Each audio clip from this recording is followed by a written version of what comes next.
is brought to you by Head Start Basketball. We're winning a lot of games, and we haven't cheated a single second of teams of men. We haven't removed a single thing. If anything, we're looking to add more. So I think that part has been really helpful and eye-opening for coaches to be like, okay, I think I'm a pretty good tactician, or I think I have a good culture of hard work that I've instilled in these dudes. This might be more important than a new out-of-bounds tree. It might be that we need more of this actual trust and vulnerability building to take the next step. Kip Ioane just completed his second season as the head boys basketball coach at South Salem High School in the state of Oregon, where he's led the Saxons to a 34-19 record. Ioane previously served as the head coach of the men's basketball team at Willamette University in Salem, Oregon for 14 seasons and as an assistant for 8 seasons. Ioane also attended Willamette as a student athlete and played for the Bearcats from 1997 through 2001. He was a 2-year captain who earned a total of 4 letters while playing at Willamette. Ioone's Teams of Men character development program has garnered national recognition for its work in developing a healthy version of manhood with teams, coaches, and players around the country. Give with Hoops is the first platform turning basketball analytics into fundraising impact. Every stat tells a story, and now every story drives sponsorship, engagement, and team growth. Programs nationwide are transforming basketball stats into funding power. Learn to use performance data to attract sponsors, engage fans, and raise more with every play.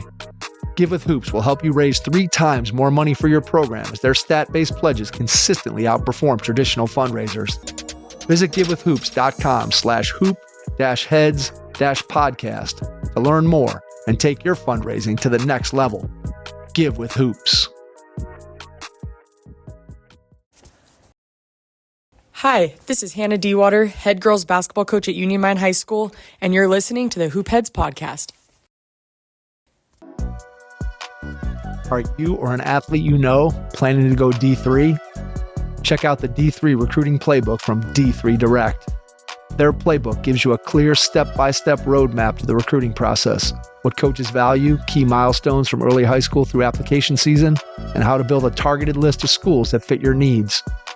The playbook demystifies researching D3 programs and how to stand out without chasing every camp or showcase. The modules cover things like writing emails to coaches, building an effective highlight tape, using social media well, planning camps and visits, and navigating application strategy. You'll get templates, checklists, and an outreach plan to communicate confidently, learn how to compare financial packages, and avoid common missteps. By the end, you'll have a prioritized school list and a decision framework you can use to land your best fit opportunity. Click on the link in the show notes to get your D3 recruiting playbook from D3 Direct. Get ready to take some notes as you listen to this episode with Kip Ioane, head boys basketball coach at South Salem High School in the state of Oregon. Hello and welcome to the Hoop Heads podcast. It's Mike Klinzing here without my co-host Jason Sunkel tonight. But I am pleased to welcome back in for the 3rd time, Kip Ioane, currently the head boys basketball coach at South Salem High School in the state of Oregon and from Teams of Men. Kip, welcome back, my man. Man, thanks, Mike. Hey, 3 times. You guys got to start having like the Saturday Night Live 4-time host jackets. You guys got to start doing something, right? I am very honored. Thank you, sir. That's actually a good idea. In that, right? I got to come up with something because it's funny when I have somebody like you that's been on multiple times, I always try to make a big deal about it. And I probably should go formally and figure out exactly how many times, who's been on a real episode. Rob Brose probably has the record because he and I have done our little triple-double episodes, and he's probably, I don't know, I think we've done close to 20 of those. So Rob's probably the winner. But we got a lot of guys in that, like, 3-4 range. So I got to start working on that. And see we need like a badge, right, that certifies us as Hoops Heads or OGs or something like that, right? I like that. I like that idea a lot. All right, well, Kip, let's start out by just giving people an update of kind of where you're at in your career as far as coaching-wise. You've been at South Salem for 2 years. Is that correct? Yep. You got 2 years under your belt. Yes, sir. Give us an idea of how you ended up there, how things have been going, and then after you do that, we'll dive into more of the Teams of Men stuff. Well, I appreciate you, sir. Eddie, it's always fun to be able to brag about the Saxons. Some of the folks that have listened heard me before. I previously spent 15 years as Division III head coach in Salem, Oregon, Willamette University. I was 7 years assistant coach there, so 20 plus years at the D3 level. Had a year in between the college to high school transition. And it just so happened timing wise, when I was really focused on teams of men with no team, the high school here, South Salem High School, is the biggest school in Salem, about 2,300 kids.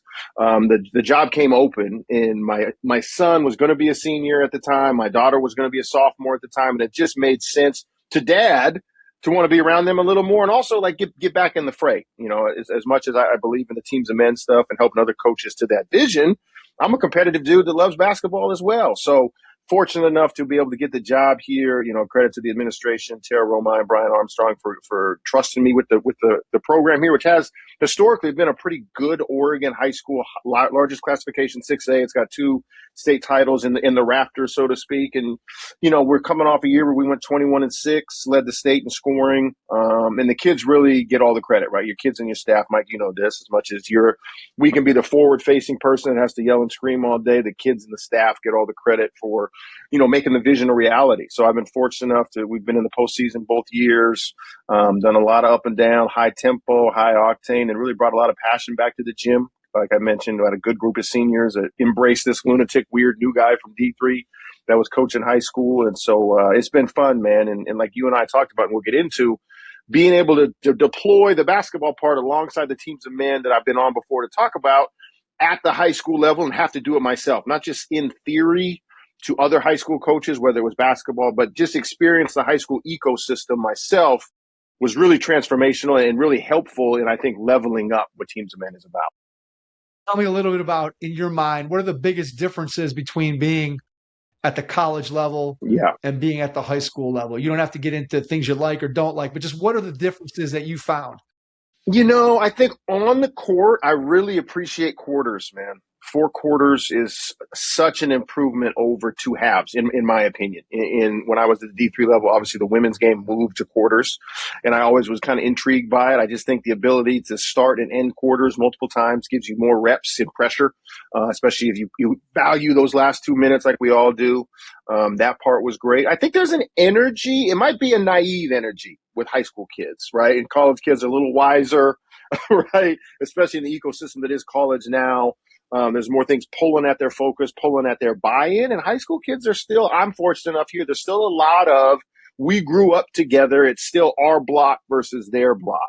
And so some of the buy-in here was really fun, right? And when I mentioned naive energy, some of that can go sideways, and where teams of men comes in and all coaches have to bring them back focus-wise to what's important. But, I think navigating 3 programs. So in Oregon, you have freshman level, JV level, varsity level. That's different, right, than college. Even at D3, the years we would run a developmental JV team, it's not the same as, you got practice. We got 3 practices. You've got 2 different staffs underneath you that you need to make sure there's synergy and find cohesion between the levels so they don't feel siloed. How do you build this family when there's 40 kids? It's not just 16 kids, right? So those things were all challenges basketball-wise. And then I do think there's a difference in how the kids arrive, like the bell schedule. Like, I've been here all damn day, coach, on this bell schedule versus your college guys, your juniors and seniors, those dudes might not even have had class for 2 days coming to a practice. So navigating all those new realities was challenging, right? You don't know what you don't know till you get in it, but I'm fortunate here.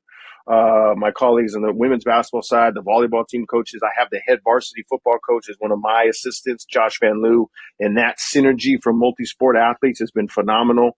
I wouldn't want to do this any other way than having the football guy with me to get kids to do both, and also calendar and schedule together and try to avoid conflict. So I've been real lucky here, man. Tell me about style of play. As you said, leading the state in scoring, that obviously requires an up-tempo style of play. So how do you get your kids to buy into that? And then to go along with that question, then how do you implement that in a practice setting at the high school level? What do you have to do to get kids, A, to buy into that, and B, to be able to play that style, the conditioning, just the drill work? What does that look like to be able to play that style at the high school level? Yeah, man. Everybody wants to run till it's time to run, right? Everybody says it's all, hey, everybody wants to play fast till you're sweaty and tired. So I think it starts with terminology. I think it starts with repetitive focus on the things that matter. And for us, that's all out all the time together. And that together we swarm, right? That's our mantra. We play a swarm system of basketball. And I do think you're completely right. Like if your incoming freshman, much less even your 7th, 6th, 8th, if you're fortunate enough to have youth program, they've got to understand that we don't do anything slow here. Like literally we do nothing slow. And I'm going to honor that you're going to be exhausted, but that's why we're Legion. That's why we play 12 dudes. That's why we play 10.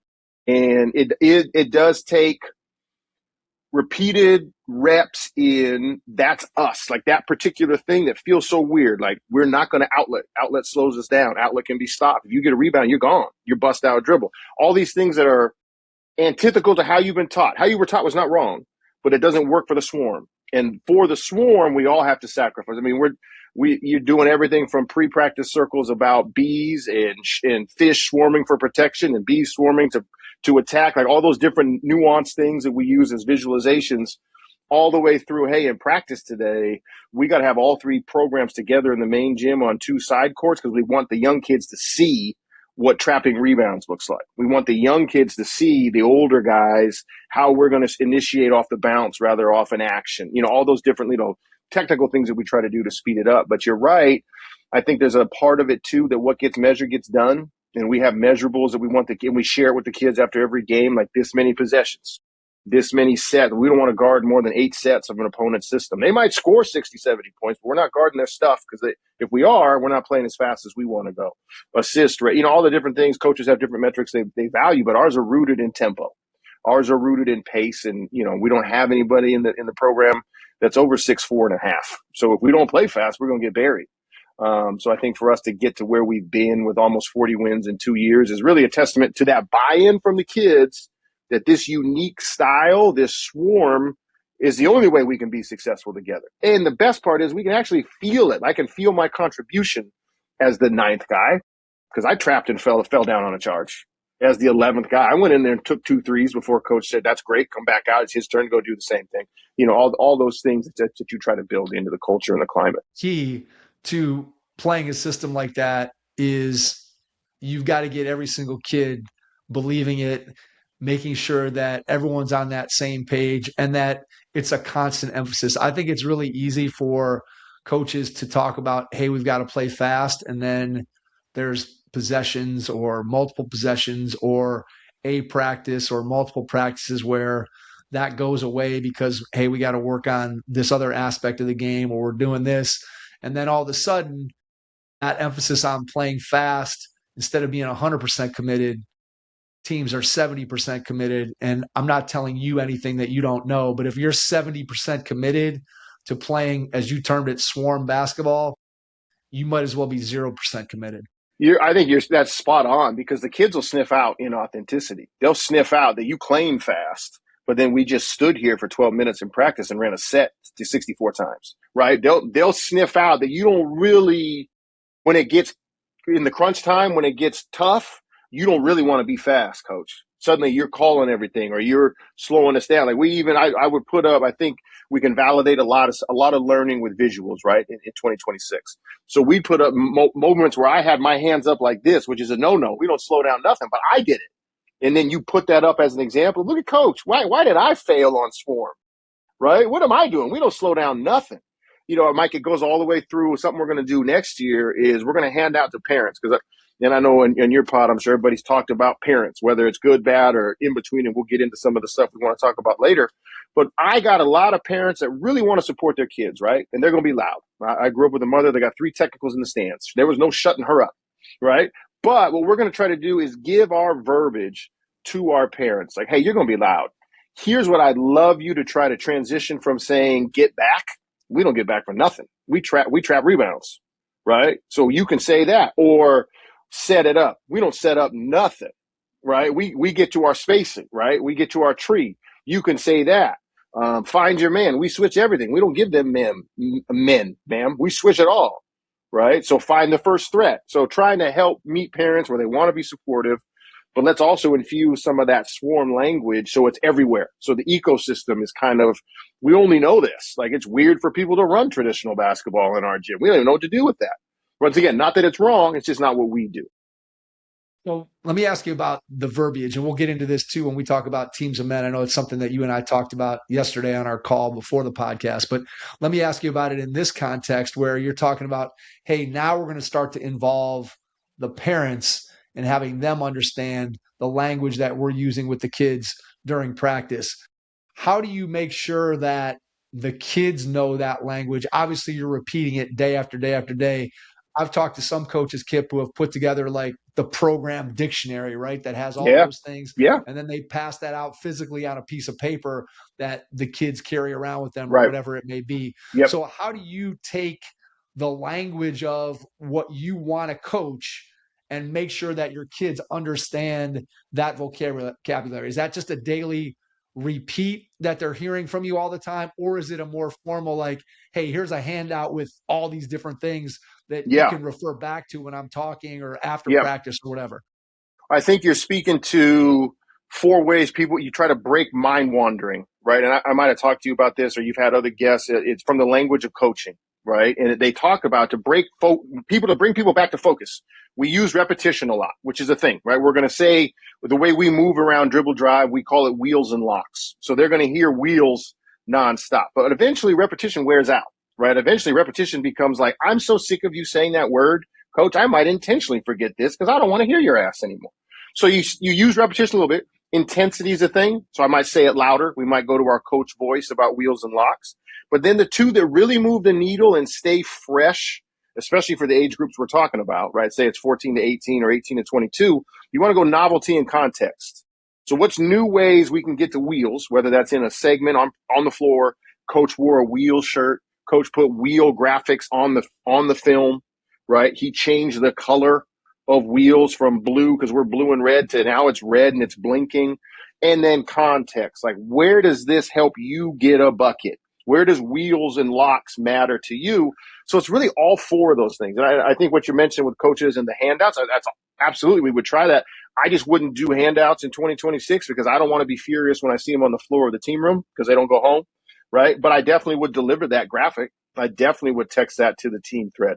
I definitely would have that in and out of the film.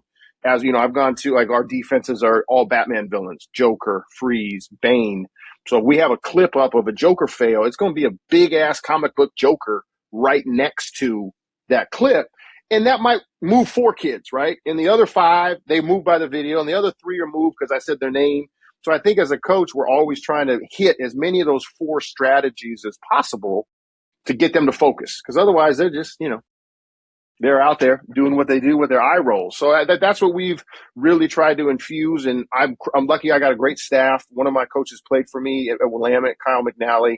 He's got a great feel for Kip language, but also Kip, I know what you're saying, coach, but as a former player of yours, that's getting lost in translation. Let's try this, right? And then I think football, once again, I talk about Van Loo, but that football, football is used to this with more bodies and more like diagrams and sets that kids got. So football color codes priorities on their reads, right? So why aren't we doing that? If we're reading something A to B versus a rotating low hole, why aren't we color coding, right? So just some of these ideas from across sport that I think can really help us try to meet the 21st century athlete, because they do want to learn too. I think they get a bad rap sometimes. No, they're not that different than us. They just have different inputs that they're used to. I would have been totally fine with coach giving me a handout. I would have been expecting that. But now he's like, what is this? I don't get a handout, coach. What is this? You want me to do what with this? Send it to my phone, man. I love the idea of putting, again, just thinking about your Batman reference, right? And having the villains and being able to flash that onto the film. And now, again, it's just a quick visual, right? It doesn't take very long for them to see that. And all of a sudden they're dialed back into, okay, now we're going to see Joker, or now we're going to see Penguin, or whatever it might be. Yep. You're put that in front of them in a way. And I think it trains their lens. Sorry to cut you off. They trains their lens in the game. Even I think as a coach, you can self-check this. As a coach that you're getting through to them when they start coming up to you like, coach, that was a lock right there, huh? Or coach, that should have been a taco right there. Like, they start seeing your verbiage in the setting that it's appropriate. Then you're like, oh, we got a chance. Like, we got a real chance to really have this be the truth that we live to. And I mean, as coaches, that's all we can ask. Absolutely. All right. Let's talk a little bit about the teams of men stuff that you and I got into a little bit on our pre-podcast call. And since we're talking about language, let's dive right into that part of the conversation and think about how the language that we use, how that can impact the young men that you get a chance to interact with. Just give us a thought process of how you think about the language and how that can impact the youth that you're working with, hopefully positively, which is the direction that you're trying to go. But conversely, if you're not doing some of these things, how it could adversely affect somebody. Yeah, no, and I appreciate you so much, man, because you're one of the original places that we could platform the vision of what we think coaching should be about. And that's, transformational experiences for young men. Not even if they can't make layups, even if they can't score touchdowns, they go into your program and they find a new version of themselves that's rooted in emotional fluency, high integrity, authenticity, all those things that I think coaches do care about, but gets lost when we're worried about up tempo, right? But I think it starts with words matter. I think that's one of the core principles that we try to infuse, not just in my program, myself, but in anybody we help. Like, we really have to be cognizant in the details, right?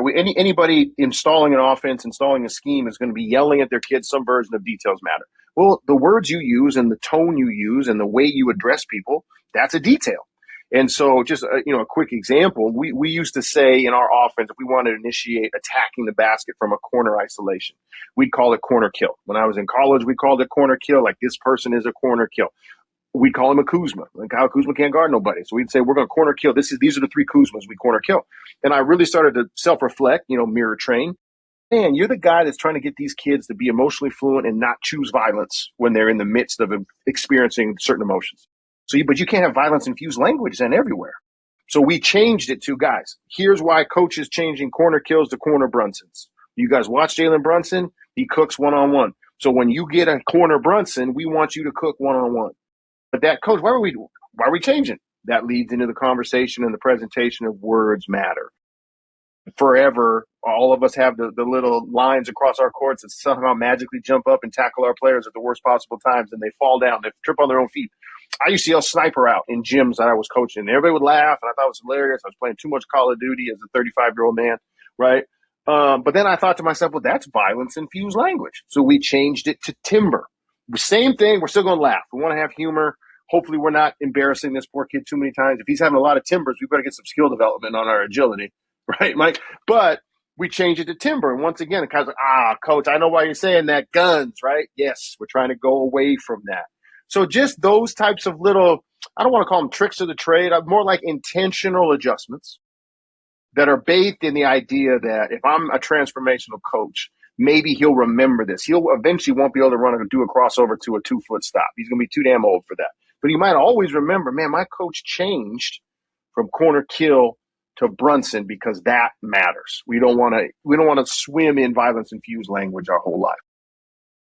It makes total sense, right? I think when you just think about, again, if you can make a small tweak that can just change someone's perspective and take one thing out of their mind and put something else more positive in, to me, there's no downside to that whatsoever. And then that leads into sort of the overarching question or situation that you presented to me when we got together and talked about coming on this episode.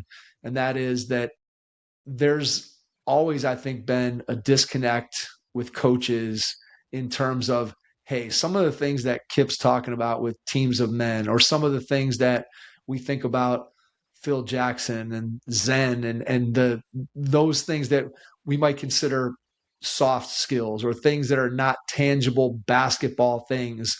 There's a lot of coaches that will push back on that and say, well, that doesn't help us win. And in some ways it takes away from us winning, because instead of spending time on the floor with my team, teaching my pressure defense or running through my offensive sets, instead I'm taking this time to do X, Y, or Z and talk with my players about things that may or may not be directly related to their performance on the basketball court. And I think what you're seeing and what many coaches have seen is that there is a connection between the two.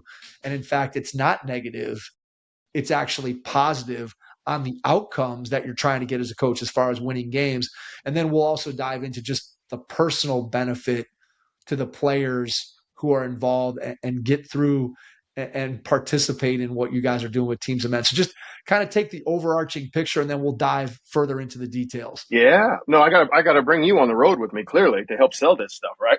But no, I think what you're mentioning is it is an additive, right? It's not a subtractive to really not just my curriculum, as much as I believe in it and have repped it, but just the overarching idea that if I got into this business to help move young men to better, and I feel like sport is my medium for that, then this is the only way to coach, right? Because I think we would all say teams that trust win more, right? Teams that are connected and have authentic relationships are more likely to succeed when it's stress, when those connections and the bonds of our team get tested by the biggest moments in our season. If there is trust and authenticity and connection, then they're more likely to win. And I think that only comes from the skills we talk about in Teams of Men: emotional fluency, vulnerability, curiosity. All those things lead us to not just the quality human I think we all got in this business to help produce, but it does help you win. And I think I'm so fortunate you brought me back on this platform this time. And for a long time, I had to remove myself from being able to prove the scoreboard part with how my record was in college. You know, I think we did the Teams of Men and the off the court stuff to the best anybody can possibly do, but we didn't have the success to validate what some coaches need. And I understand in 2026 at the D1 level, the professional level, you got to win or your ass is gone. I get it. But having done this the last 2 years, completely infused the program and had the level of success, and I recognize we're not coaching the Lakers versus the Thunder, but it's still a high level of basketball where people give a damn. And we're winning a lot of games, and we haven't cheated a single second of Teams of Men. We haven't removed a single thing. If anything, we're looking to add more.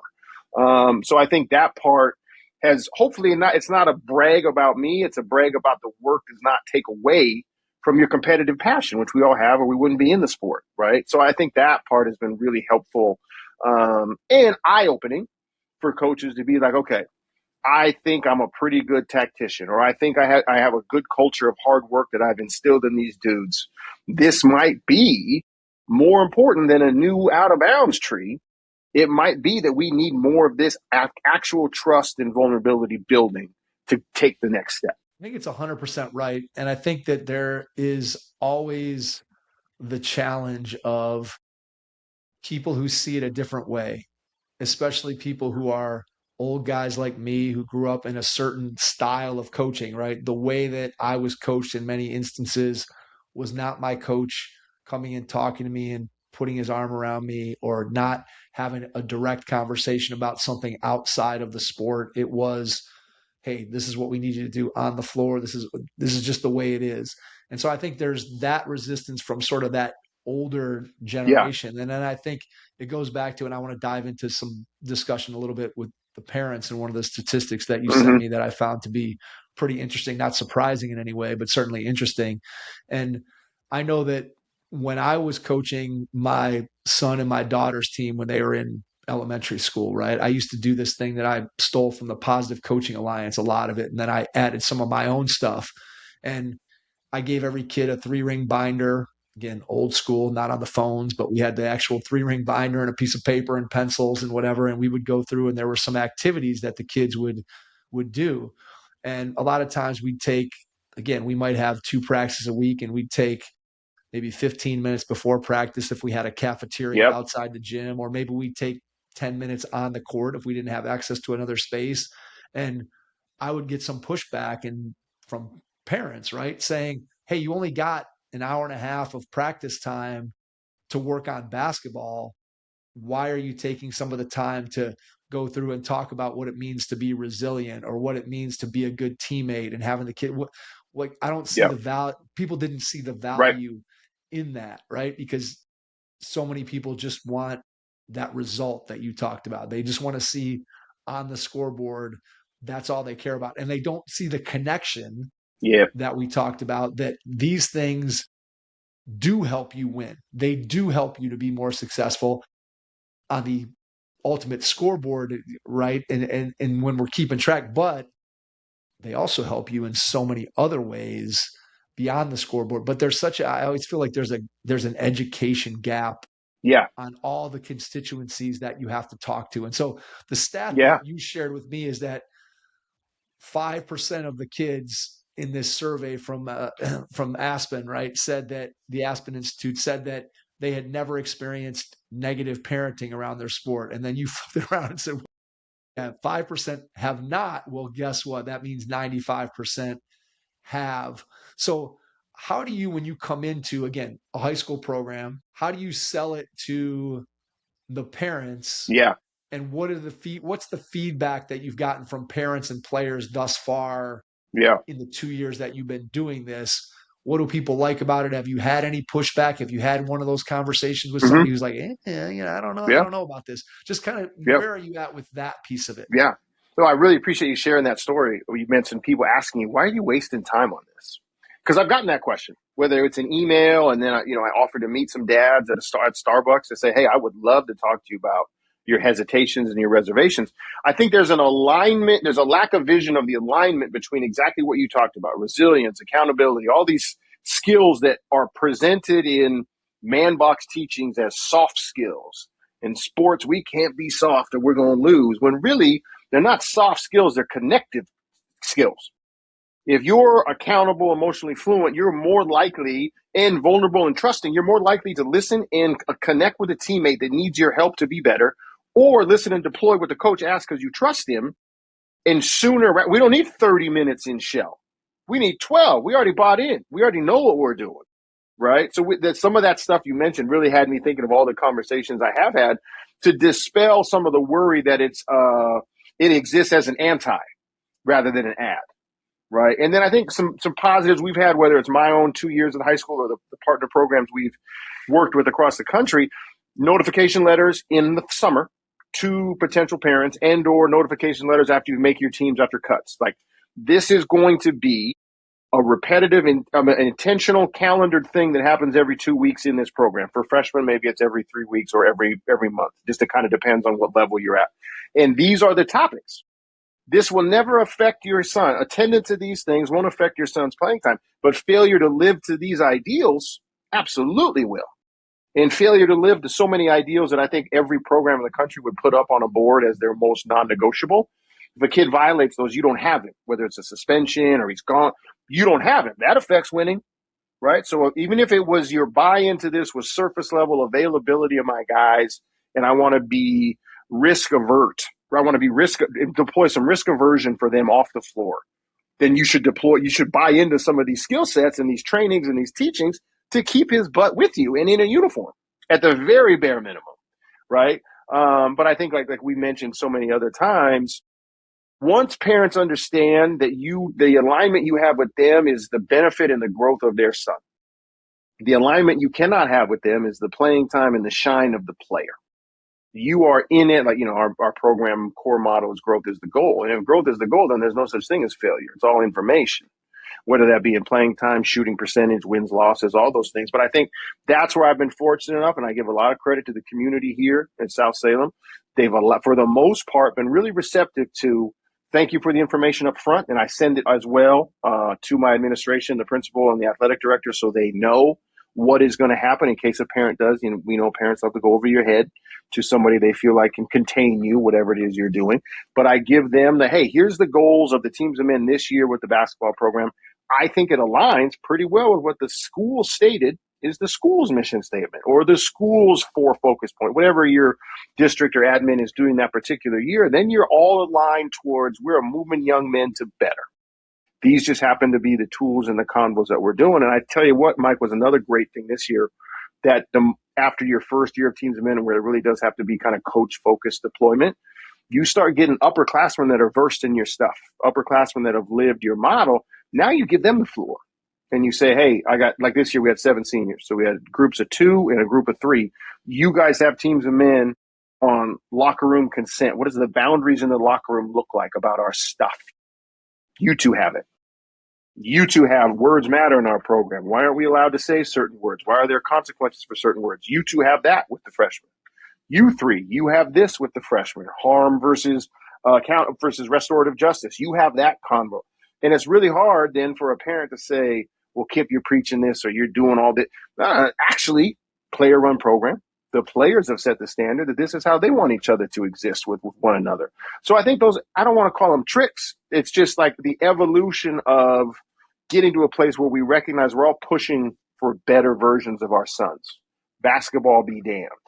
But if they take on these traits, I think the basketball player can't help but get better. Right? Exactly. All right. So for people that maybe didn't listen to either of your other two episodes, which you haven't, please go back and listen to those. But just to give people a little bit of a background and idea of how do you institute the Teams of Men program? What does that look like on the ground, day to day in the program for somebody who's trying to understand, okay, I kind of like what these two guys are talking about, but I don't really understand how this can get implemented into what I'm already doing. So just kind of give people the bare bones idea of how you implement the program. No, I love it. And I appreciate what you mentioned earlier because I think it ties in here. When you said I made it my own, I had stuff from XYZ. And then after I got comfortable with what kind it was talking about, I made it fit me. That's really what we've evolved to at Teams of Men is licensed tiers. So there's various licenses. A license might be just for a single coach that wants to upload and learn more about, hey, what is it that's really facing young men in 2026? What are some pain points? What are some things that we're seeing? And that's a very basic, we're just going to help you learn. You don't have to do nothing with your guys. You just have to help yourself kind of evaluate where you want to be. Second level would be, oh, your team is ready. You would like to have some rollout, some curriculum, some 10 to 12 minute sessions that you want to do with your team. Maybe that's 3 times this year. Maybe that's 5 times this year. All the way through where we have whole schools, whole athletic departments that every team is running and evolving with Teams of Men lesson plans. And really what it looks like, Mike, is we're having conversations. We're creating space for open dialogue about topics that matter, right? And I think those topics that matter is really where a coach, they can really embrace some agency. Like, what is it that I'm seeing? And like you and I connected about this Aspen Institute. What is it that I'm seeing or the world's providing my men, my team, the guys on my team that is really some problems? They're either behavior-inducing problems or the reactions. And my guys are wearing this stuff and they're showing up in just these either emotional outbursts of super high, super low, super angry. Where's all this coming from? And then if we can address those, we reduce the amount of behaviors where our guys are causing harm with their words and their bodies. And that's really always been the theory of, we could say, no, no, no, please be nice, please be nice, please be nice. Or we could really dive into what they think they have to do to be a man in 2026. And that's where we find the man box. That's where we find these rigid ideals that men are trying to live to and really get policed and executed in team spaces if we're not careful. And when they're trying to be something they're not is when they do stupid stuff that all of us would say, what the hell, that's not you. Imagine how many times you've had coaches in your life or yourself as a coach say, that's not him. What the heck was that? That's him performing because he wanted to score man points today. And so that's what we try to break kids free from, break coaches from, break programs from. Really well said. And I think it gives people an idea of what it is that you do with Teams of Men. And I think what's interesting is hearing you say that last little bit there is that some of those statistics that you sent me from the Aspen Institute talked about how kids say that sports improves their mental state. It improves their social connectedness. It helps them to better control their emotions. And those are reasons why kids want to play sports, right? In some ways, it can be an outlet. It can be a place for them to be connected. It's a place where they have friends, whether you're in high school or you think about your program at Willamette, right? And your guys, the connectedness that your guys had on the campus. It's a group of people that you can go to. It's a group of friends that you're probably going to be connected for the rest of your life with those guys because of the intensity of what it means to go through particularly a college basketball season, just the length of it and the intensity of everything that goes along with it. But I think what's interesting here is that, as you said, if you look around the world, right, and you think about what we see every day on social media, and you think about how much the mental state of people in general, but certainly athletes, right, and the way that they're trying to handle the pressures and the stresses in their life. And if we can somehow utilize, and you said it earlier, utilize the sport of basketball to be able to have an impact on the people that we're interacting with day in and day out, whether that be our players, our staff, people around the program, whatever it may be. if we can utilize that to have a positive impact on them from that social connected piece, that mental state, if we can be the kind of coach that provides that type of haven, for lack of a better way of saying it, then we're really doing something. And again, I think we have to understand that by giving kids that kind of space to connect with each other and to connect with themselves, right? Sometimes I say this all the time, and I don't know how you feel about this, Kip, but I had this conversation with my son when we were driving back from college a week or two ago, and just saying, it feels like a lot of times during your day that I have so many tasks that I'm trying to do. And like, dude, I'm retired now, man. Like I should have more time. I should have more time than any human being alive. And yet at the same time, like there are days where I go through and I rarely have time to stop and just think for 30 seconds about, hey, what am I going to do? Or like, I have a little journaling thing that I try, to do every day. Yeah. And to find 5 minutes sometimes to do that, I'm like, I don't know, man. I got to get this done and so I guess my point here is that what you're doing is you're giving kids a space to be able to connect with themselves and connect with others. And that's where I think there's just tremendous value in that for the kids as human beings. But then you think about how it bonds them as a team and as teammates. And that's where you get the exponential benefit of this helps us to win games. Yes. Well, so many things came up because you were spitting fire there. I love it. First of all, and I think a lot of listeners, especially if they're male coaches, you've heard of third space. Where in your life is your third space? First space is home. Second space is your job. Where's your third space? Because your third space and a lack thereof can really define your mental health, your emotional health. For our players, our third space, hopefully from school and home, is our team room. It's the court. It's the field with their boys. So what does that third space look like? And you said a great thing. You said haven. And I think a lot of the older generation of coaches and/or coaches that really respect who they were coached by, and maybe they were coached by a grit and grind mother, F-bomb dude.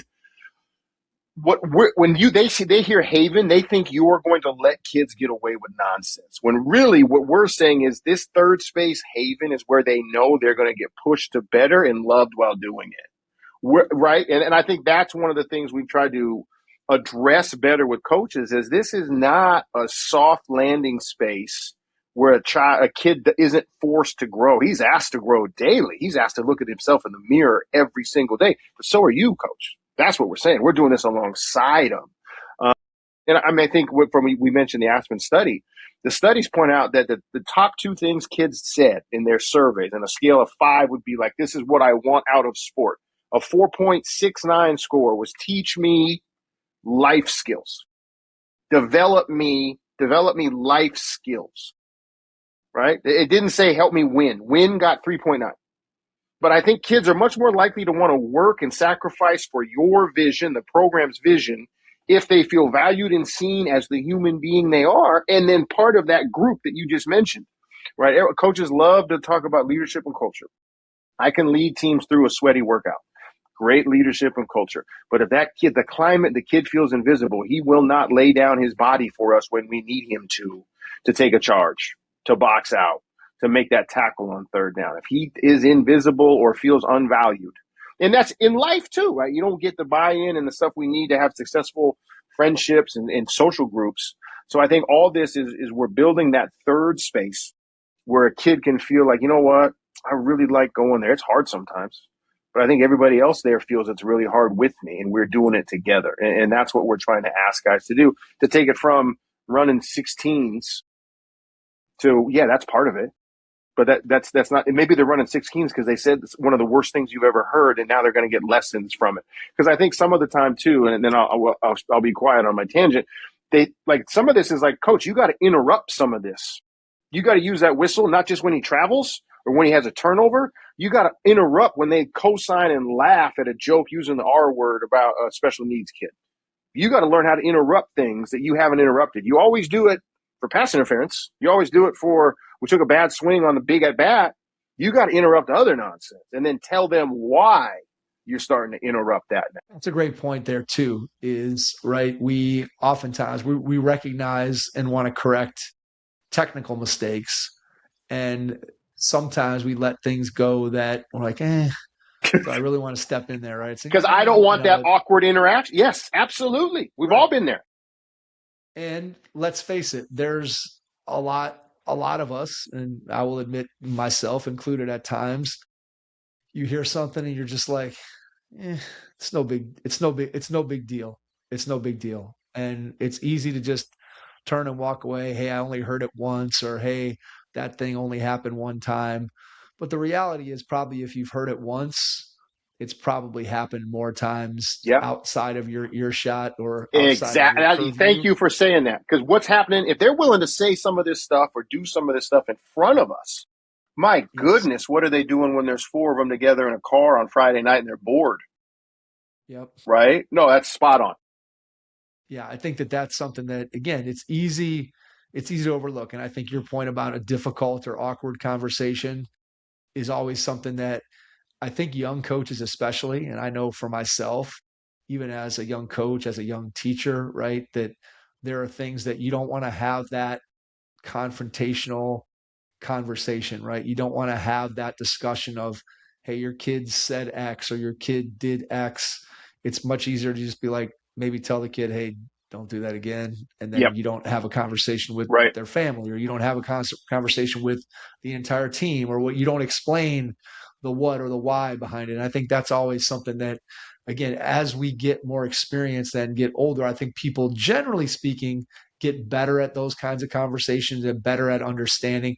A lot of times, right, we become parents ourselves, and then we start to realize that if that was my kid that was saying or doing that thing, would I turn the other way and just ignore that, or would I immediately address it? And the answer 99.9% of the time is, if that's my own kid, I'm addressing that.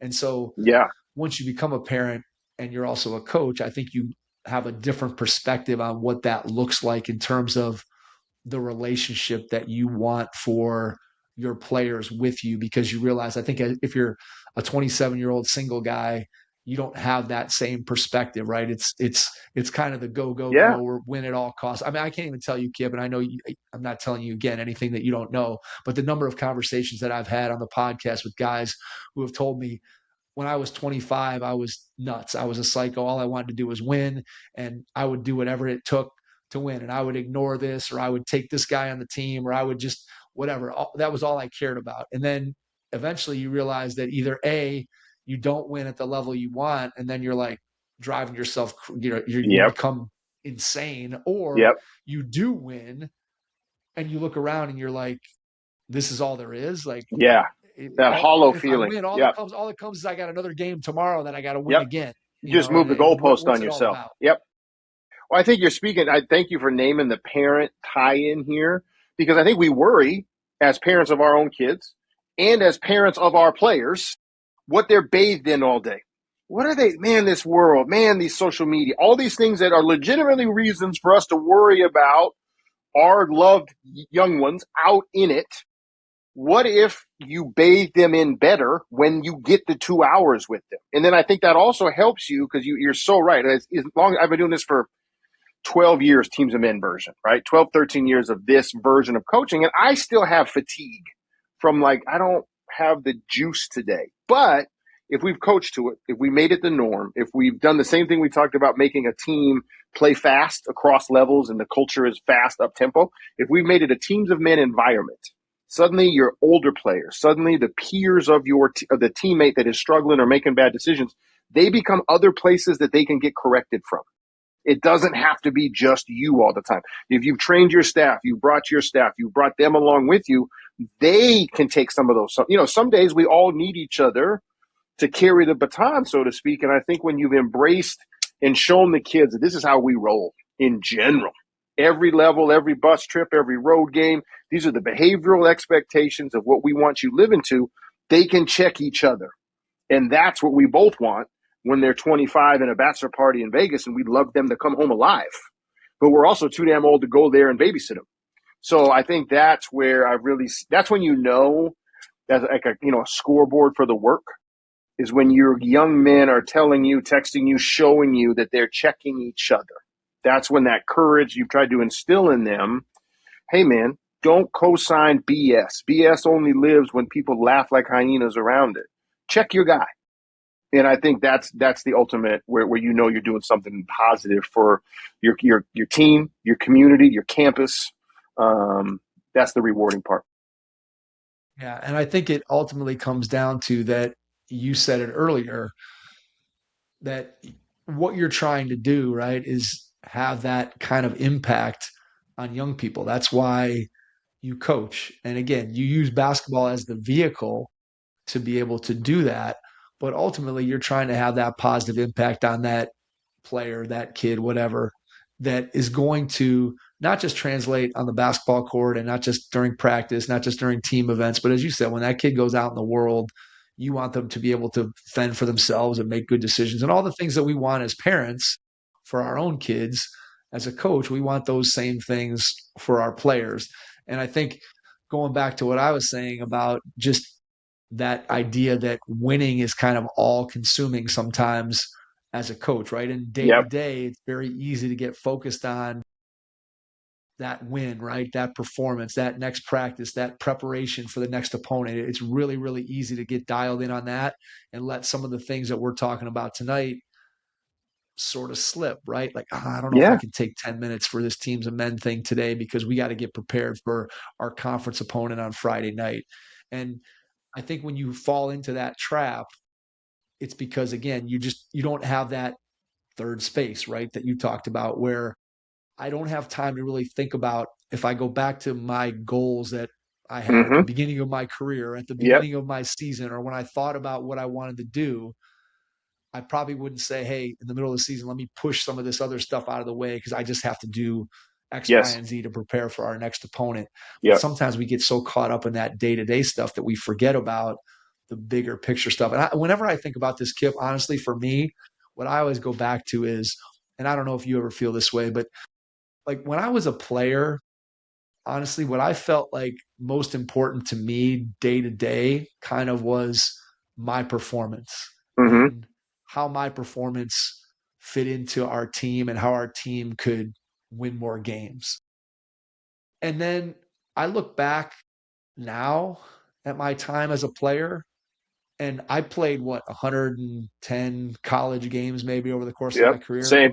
If I can remember details from 8 of those games, it might be a lot. You know what I mean? Like people ask me, "Hey, what about this game against, conference opponent X when you were a junior?" I'm like, I don't know, man. Did we win? Did we lose? I have no idea. But what I do remember, right? What I do remember is connections with teammates. What I do remember is the relationships that I built. And I was fortunate enough to kind of reconnect with my college coaching staff long after I was gone.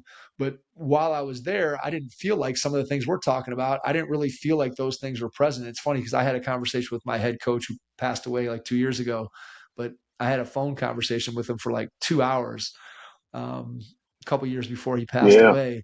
And he remembered and talked about things like about my family and asked me questions of stuff that I had no idea. If you would have told me when I graduated that he would have known anything about me, I mean, there were times he might not even know my first name, you know what I mean? Like in terms of the conversations that I had with him.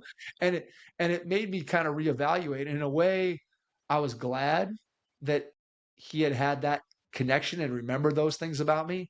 And on the other hand, I was kind of sad because I'm like, man, if he just would have let me and some of my teammates see that side of him, that he did care, he just didn't necessarily know how to show that or didn't want to make time to show that piece of himself.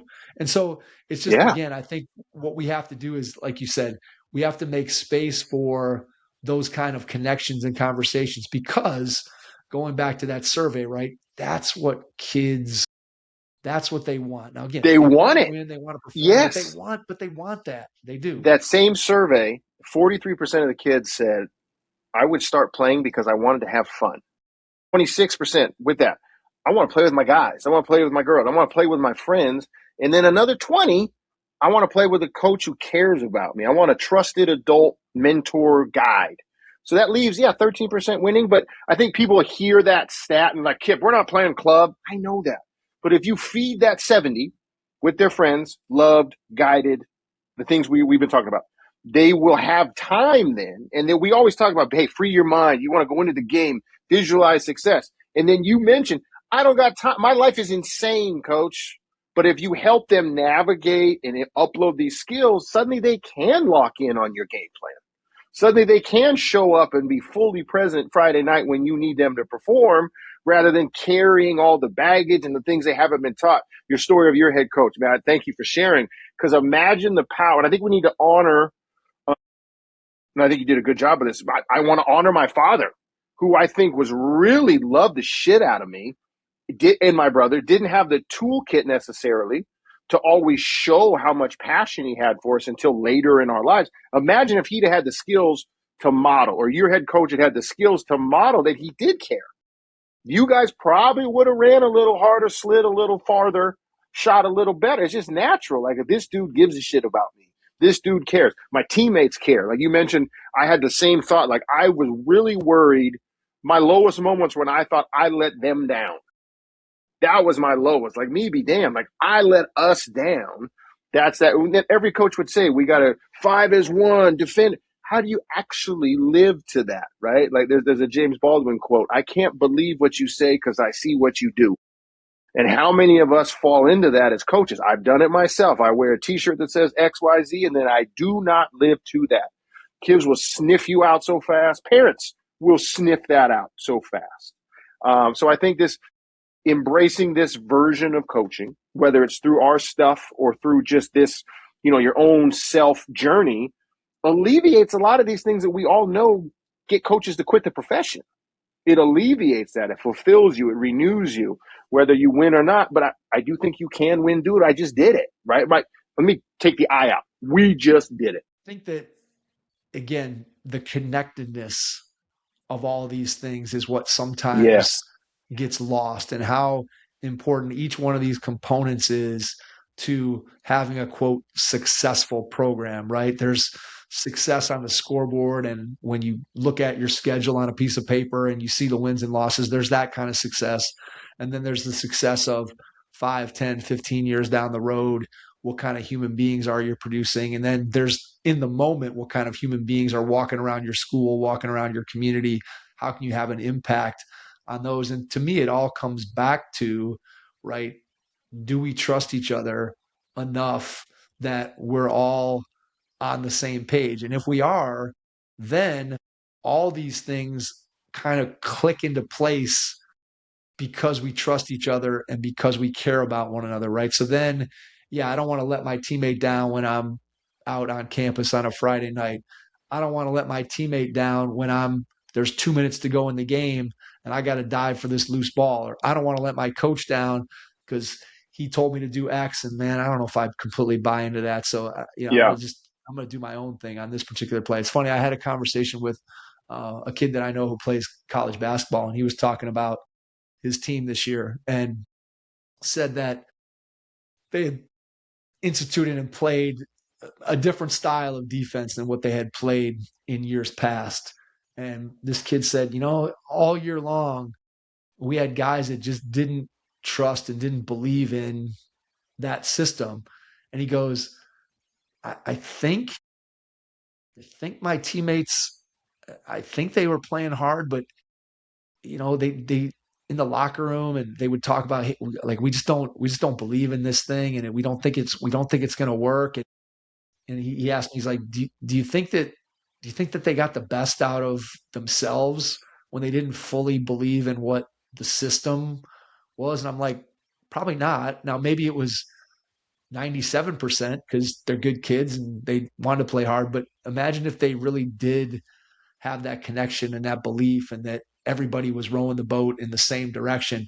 And it's just, again, it's a very small, subtle thing of getting guys to buy into it. Like you talked about, hey, if we're going to play this swarm basketball, it's got to be, it can't be 96.4%. It's got to be, we're 100% in on this as a coaching staff, as players, whatever it may be. And I just thought it was kind of an interesting conversation to think about, like, hey, we're doing it. but are we bought in? And my college experience, my last couple of years was somewhat similar to that. Like we had guys on our team that there were things, and again, at some point I was one of those guys that I looked at the way we played, the style that we played, and I felt like the style that we played didn't necessarily fit the personnel, but there was no opportunity to have a dialogue, to hear the why behind it. You know what I mean? Like I couldn't share my why with the coaching staff, and the coaching staff never shared a why with us.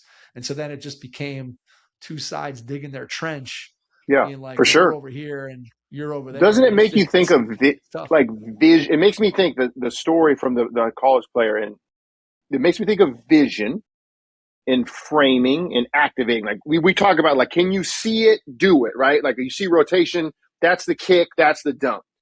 This stuff, once you've trained yourself, trained is probably the wrong word. Once you've immersed yourself in enough reps, enough repetitions, discussions, conversations on heavy topics, I think you can see a child, you can feel kids in a way you couldn't before when it was just transactional robots, go do my stuff. You can feel them either buying in or pulling back, reserving something, because you've been in a conversation about porn usage. You actually know and see what they're like when they're uncomfortable. So now when you see it, when you're demonstrating something, you see they're uncomfortable with this skill. You don't delude yourself into thinking this is the best install I've ever done, right? You already had moments where you've seen them authentically themselves as learners, as adopters, as pushback, right? Because you, in these teams and men spaces, I'm not telling them Kip's model of masculinity is the only way to go. I'm asking questions. We're having coaches share vulnerable moments for kids to be better. You see what they look, feel, sound like when there's disagreement, misalignment, angst. Now you can sense that better. And I think you're more likely to sniff out what that player shared with you, what you felt in your experience. You're more likely to say, God dang, I don't know if we can even grade the output of our defense because I see and feel the dudes, I can feel them. There's problem. And you're more likely to go into, and they're more ready for actually a real conversation because you already do real conversations. It's really easy for a kid. Let me say real easy. Only the players could do that. I've had many more conversations where kids come up to me like, Coach, can I talk to you about something? Because he's already talked to me about a heavy topic we said, and now he wants to talk playing time. But he's more likely to at least broach the conversation. It doesn't mean they all go swimmingly, but we already have the reps, right? Once you see, you can never go back to pretending you don't see it that way, right? And I think that's where that vision and the framing, like you should start seeing opportunities throughout your day, throughout your practice, throughout the school, throughout the world they live in. Like I watch a press conference where this coach that got eliminated in the playoffs said this. Holy hell, that's a teams of men moment. Good, bad, or in between. And I think that's what I would love to infect coaches with, is maybe we can see stuff sooner to be better at changing it later. Rather, because I think I'm sure I've had teams in the past where I didn't accurately see or feel the pushback because I had no other course of, I'm just used to them, yes, sir. And then they go about their day, right? And so I think that's how I would answer. And I really appreciate the young man's reflection and interrogation on the space. But once you do that about, man, how are we acting? How are we talking about intimate partners? Once you have that reflection of your space, it's real easy to say, dude, you don't like the offense. We got to talk to coach. It's real easy to get to that next level. Absolutely. And then, so look, we can tie what you just said back into this entire conversation's theme, which is if I'm able to have a conversation with you about, again, my significant other, if I'm able to have a conversation about how I show up in class, if I'm able to have a conversation about the type of language I use, then man, a basketball conversation, low stakes, easy. Yep, easy. Becomes that much easier, right? It's much easier for me then to approach you, or for you as a coach to approach me as a player and say, hey, let's talk about this. I'm seeing X, Y, or Z, or the player telling the coach, hey, I'm seeing X, Y, or Z, or here's what we collectively as a team are thinking about, or here's some things that we have questions about. To be able to then do that from a basketball standpoint, after you've done it with a quote, real life type issue, you've now built the relationship where those conversations are much easier to have, right? Think about the people that you have deep conversations with in your life, right? Whether it's your spouse, your kids, the people that you talk to, that you trust, that you love the most, those are the people that are easiest to have those types of conversations with, because you know it's a safe space for you to be able to have that conversation, and the relationship is going to remain intact regardless of what the topic of the conversation ends up being. And I think that's something that, right, a lot of times, especially player coach, right, there are situations where we all know and have been around them where a player feels like, I can't go to Coach X with this because I'm worried that coach is going to hold it against me, or it's going to cost me something to have that conversation. So therefore, I'm just going to zip it and I'm not going to have that conversation. Two things on that exact example. Can you imagine, and you shared it, you weren't sure, some days your coach knew your name, right? Can you imagine what you would feel as a coach if you found out a young man, let's just knock on wood, committed harm to himself, and he had decided that day that he was going to ask you, but then because he didn't think you saw him as a person, he could? The angst that would put in you, the despair that would put in you. And then when you're talking about so well about speaking and talking, like you've never had a guest on your great pod that said, you know what, we play great defense, we don't talk, we're quiet. Nobody says that, right? Every single basketball coach that's ever been on a podcast or a team demands we talk. We got to communicate. I mean, how many t-shirts in the world have been made about defense and communicating? But then we don't want to communicate about real life stuff. That's like willful negligence, in my opinion. We have these skills, like basketball coaches in general, uniquely situated to take that demand for your voice that we want them. Oh, I mean, he's too quiet. We can't put him in. He doesn't talk. Okay, I get it. Can we put that same over here? Like, when was the last time we talked to Terrell? When was the last time somebody, doesn't have to be me all the time. Has anybody talked to Jordan lately? Like, just 5 minutes, walk with him to class. You know, all those things that I think we know inherently are important, but we've only associated them with importance for getting the stop toward the scoreboard. We can stop some other stuff off the court in the same exact manner. Yeah, again, I go back to a word, intentionality, of what I'm trying to do. And I think sometimes it's easy, like I said, to get caught up in your day-to-day. And even though you might have a grand intention over here on this side of, I want to do those things, I want to have those conversations, I want to walk with a kid to class, I want to talk to a different kid every day during stretching, I want to make sure that on the way out the door I fist bump every kid and tell them to have a great night on their way home, whatever. I have to then make sure that I commit to that every single day and find the time to make sure that in my mind I'm continuing to do those things that I said I wanted to do when I had the time to focus in and create that space to do that, and then not allow it to just slip away during the day-to-day. And when you make it a regular, I love intentionality. When the kids know we do teams of men on a schedule, we do teams of men every 2 weeks, we do teams of men every Monday, whatever programs that we work with, they start holding you to that. Like, coach, we ain't had a teams of men. What's going on? Why'd we skip teams of men? They're on your ass, just like you're on theirs to get to practice on time, get to practice early. They're on you like, coach, you said teams of men. We didn't do it Wednesday. Right? And there's another layer of accountability for ourselves. Because you're right. If the season gets going, you get tired, you're a human being. And that seems like a heavy lift. But if you put it on the calendar, if you live to it, you made it the regular norm of your space, the team will make you do it, which is awesome too. What's the biggest challenge that you found for yourself implementing teams of men at the high school level? Like you and I talked before on the phone call about, hey, you had an idea of how high school coaches might have used it prior to you becoming a high school coach. So once you get the job, you know you're going to implement it, obviously. What was the biggest challenge that you had to overcome to put it in place the way you envisioned it? I think there's a fear that you will say something that triggers a parent to come after your job. And I think that's real, and it's okay to say it. It's okay to name it, especially in the divided, partisan, tribal space that we occupy in this country in 2026. You are worried that if I say the wrong thing at the wrong time to the wrong person, you will get in trouble. So, and I think that's a real, yes, name that as a thing. It could happen. It could.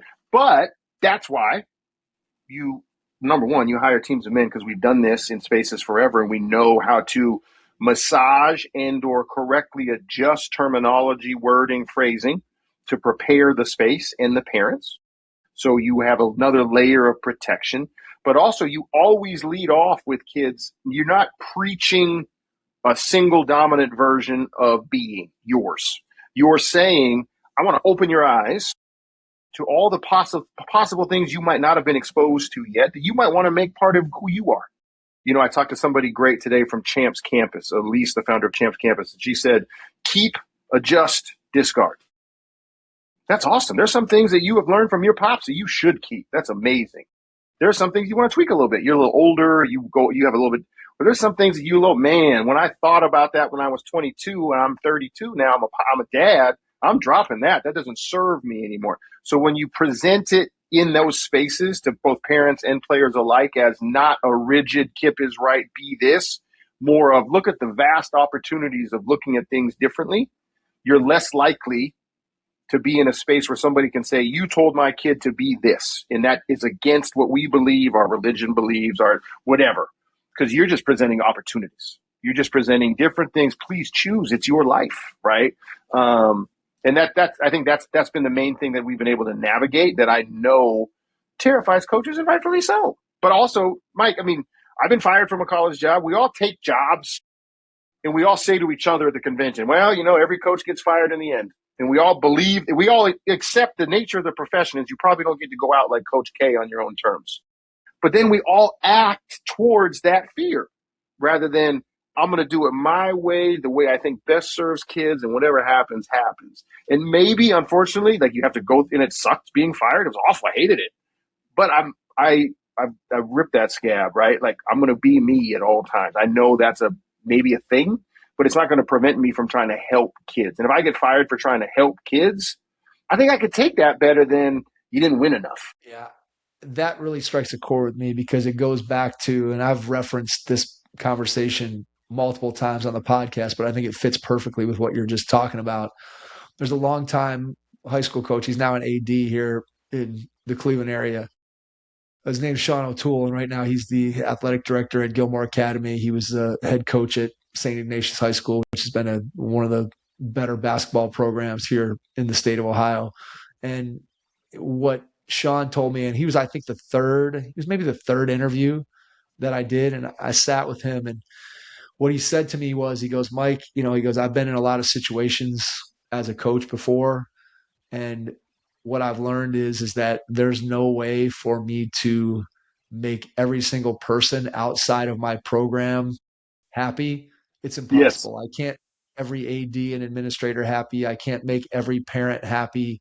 I can't do that. There's no way that I can make everyone happy. And so what I've learned to do is I do and make decisions based on when I put my head down on the pillow at night, can I live with myself that I've done what I think is the best for my program, for our program? And I always come back and I always think about that because, again, there are definitely times, right, where you might think about a decision and be like, maybe I take a shortcut here because I know I'm going to have to deal with parent X, or maybe there's something that I should do, but I know I might catch some heat for it.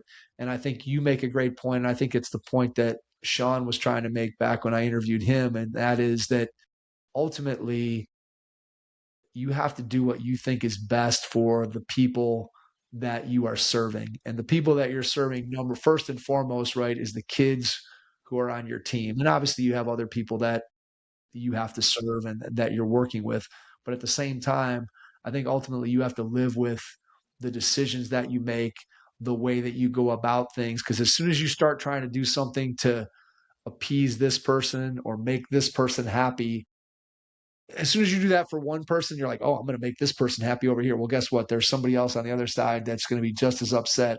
And now you can't possibly please them both because they're diametrically opposed. Whereas if I just do what I'm going to believe, at least now, if I have a conversation with the person on this side and the person on this side, I can have the exact same conversation with both of them. Here's what we're doing. Here's why I believe that. Here's why I believe that. And you're telling them both the same thing as opposed to talking out of one side of your mouth. Exactly. And you can't keep up with your own bullshit. Right. Yeah, well, I think right. it also speaks to a part of this. If you're teaching emotional fluency to players, you're really diving into the idea that emotions are information. They don't have to be guides to behavior. You start to turn that lens on yourself. Like, I am feeling the fear and the fright of losing my job because I love my job. This is telling me that I really care about this job, but I don't have to act in that fear. I can take the information and try to do things because I love my job, right? So I think that's another benefit to the work is, like, coaches, we are the work. As much as we like, and we're framing it as we are helping young men grow, boy, you can't help but grow when you're doing these conversations 15, 20 times a season. You can't help but think to yourself, oh my goodness, I should probably talk with my wife about this, right? Like, man, like you mentioned, I got 2 sons at home. We just had a great hour with these 30 kids that are other people's babies. I better go talk to my own, right? So I think it helps you navigate exactly what so many coaches that you and I have talked to, and ADs and people that are just in the business that it is a performance related business. You can lose your way.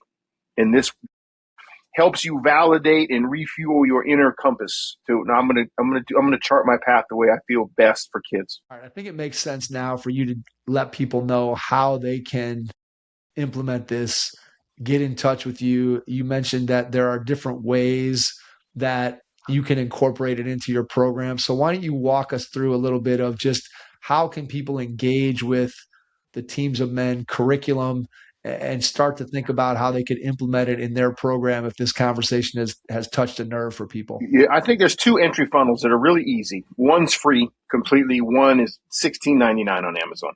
One is I write Monday through Friday. It's called the 30-second timeouts blog. And it's just, I can send you the links. You can just Google Teams of Men 30-second timeouts. And literally what I do is frame what's happening in the world of sports or pop culture today. And how is this Teams of Men applicable? Here's the coach prompts you should use with your staff. Here's the player prompts you should use. Like today, I think we wrote about, last week we wrote about Vrabel and Rossini. That's everywhere. But how does that, your guys are talking about this. How can you frame it for 10 minutes? Stretching. Anyway, so that's a free thing. 30 seconds timeouts blog. If you like what we do on there, you're going to start to develop a lens to look for this. And maybe that's the best we can do with you is you just get a help in lens and you have great conversations. Second thing, I'd start with my book, Mirror Training, which gives you at the end of every chapter, and it's on Amazon, just put in Amazon Mirror Training, Kip Ioane. It gives you not just the origin story, but it gives you 7 chapters worth of use this. If the book is your first season of Teams of Men, because every chapter ends in this is what you do with a set of players, whether they're high school through college, football, soccer, it don't matter. Use chapter 1 first. It's sequence. Use chapter 2 second. If that goes well, you may be ready for license down the line. But I would start there. So worst case, you're out $16.99 and you got to read my book and deploy it. That's pretty easy. It's 110 pages on purpose because I know as coaches, we want to go use stuff right away, right? We're not trying to do 300 pages, Kip. So I think those are the 2 main ones, Mike, to start. After that, you just go to teamsofmen.com, teamsofmenllc.com.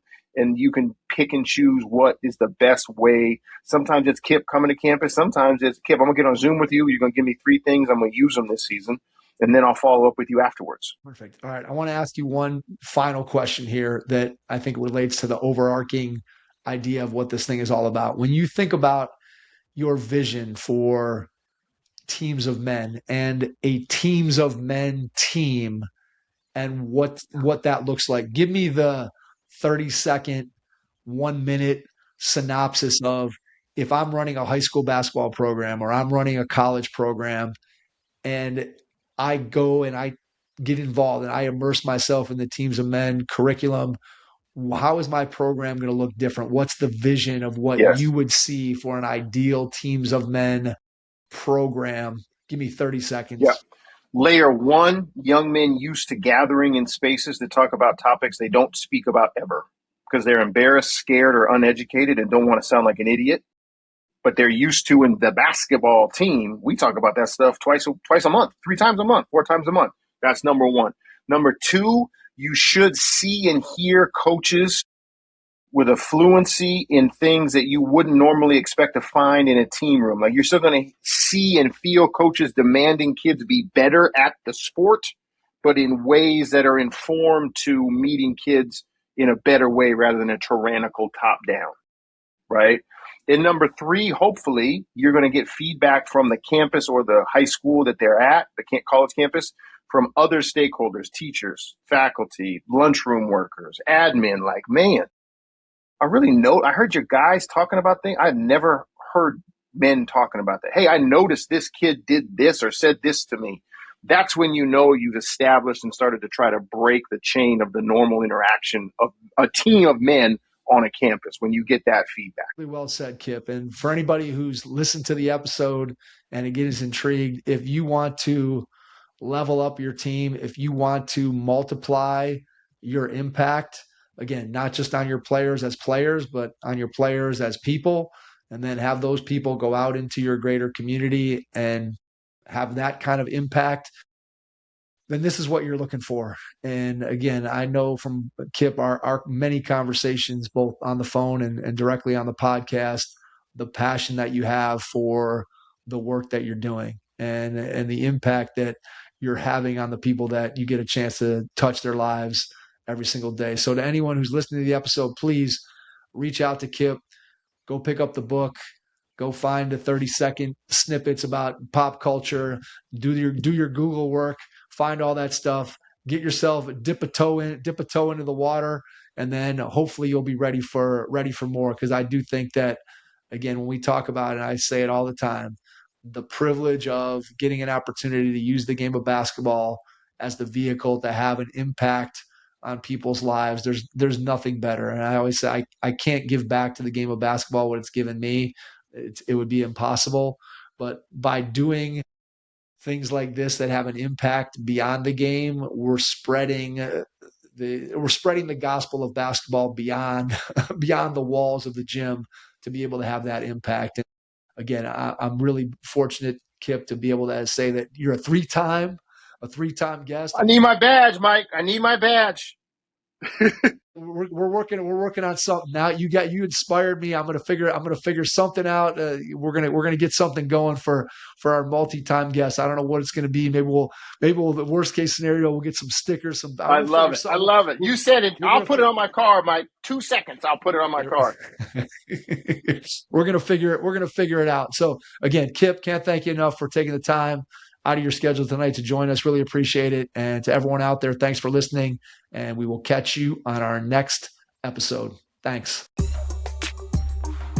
Your first impression is everything when applying for a new coaching job. A professional coaching portfolio is the tool that highlights your coaching achievements and philosophies, and most of all, helps separate you and your abilities from the other applicants. The Coaching Portfolio Guide is an instructional membership-based website that helps you develop a personalized portfolio. Each section of the portfolio guide provides detailed instructions on how to organize your portfolio in a professional manner. The guide also provides sample documents for each section of your portfolio that you can copy, modify, and add to your personal portfolio. As a Hoopheads Pod listener, you can get your Coaching Portfolio Guide for just $25. Visit coachingportfolioguide.com/hoopheads to learn more. Thanks for listening to the Hoop Heads podcast, presented by Head Start Basketball.